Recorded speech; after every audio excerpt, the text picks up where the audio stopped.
ঈদের বাকি আর মাত্র কিছুদিন। ঈদের দিন সকালে নামাজের পর ফোন করে ঈদ মোবারক বলার জন্য জাস্ট একটা বন্ধু চাই।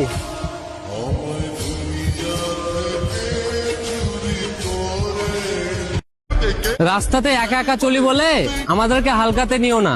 কারণ আমাদের সম্পর্কটা ঘড়ির কাটার মতো, কারো 12টা বাজাতে হলে সবাই একসাথে হয়ে যায়। আমি সবকিছু সহ্য করমু, কিন্তু আমার সামনে আমার বন্ধুর গায়ে কেউ হাত দিয়ে যাইবো, একদম কলজা টান দিয়ে ছিঁড়ে আলামু।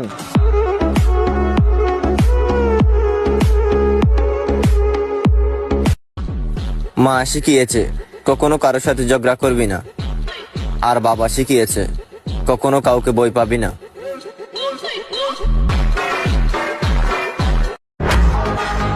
আমার অনুপস্থিতিতে আমার ফ্যামিলির দিকে হাত বাড়ানো তো দূরের কথা, যদি চোখ তুলে তাকাস তাহলে তোর ওই চোখ আমি তুলে ফেলবো। আর যদি কোনো ক্ষতি করার চেষ্টা করস তাহলে আমি রাতের ফ্লাইটে ফেলে উঠবো, সকালে দেশে গিয়ে নামবো। মসজিদের মাইকে ঘোষণা দিব, জোহরের নামাজের পর তোর জানাজা পড়বো।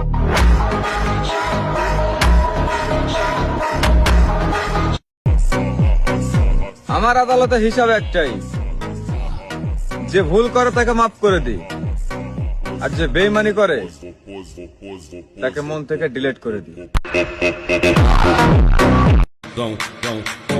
খেলা হোক বা মারামারি, আমি কিন্তু দুইটাই ঠান্ডা মাথায় খেলতে পছন্দ করি। আপনি যদি শয়তান ফালেন, আমিও কিন্তু জিন পালতে পছন্দ করি। ধন্যবাদ।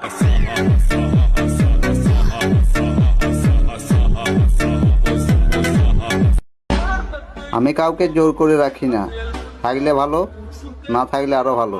ধন্যবাদ। হ্যাঁ, আমি খারাপ, সেটা আমিও মানি, কিন্তু আপনি যদি সম্মানের যোগ্য হন তাহলে সম্মান করতে বাধ্য আমি।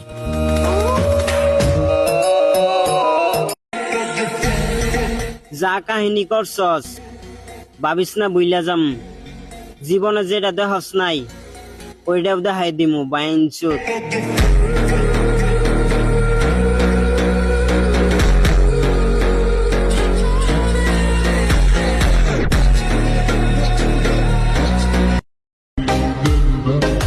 আমি রূপ তখনই পরিবর্তন করি যখন দেখি ভদ্র ব্যবহারে মানুষ মাথায় উঠে বসে। তোর আছে নেতার পাওয়ার আর আমার আছে বাপের পাওয়ার। তুই ঘুরোস নেতার পিছে আর আমার বাপ আমারে মাথায় করে রাখে। তুই মাইর খাইয়া বিচার লইয়া যাস নেতার কাছে, আর আমার বাপ কয় আগে হাত তো ভাঙ্গিয়া লাইবি তারপরে আইবি আমার কাছে। এইটারে বেটা অভিভাবক। একটা কথা কি, জন্ম দিল মায়, বরপুষণ দিল বাবায়, বাসায় রাখলো আল্লাহ, তাহলে কেন একটা মেয়ের জন্য হুদয় মরতে যাবো? পোলাপান, নিজেকে আপডেট করো। মাত্রই তো চেঞ্জ হলাম, একটু অপেক্ষা করো, সামনে তো আরো চমক দেখানো বাকি।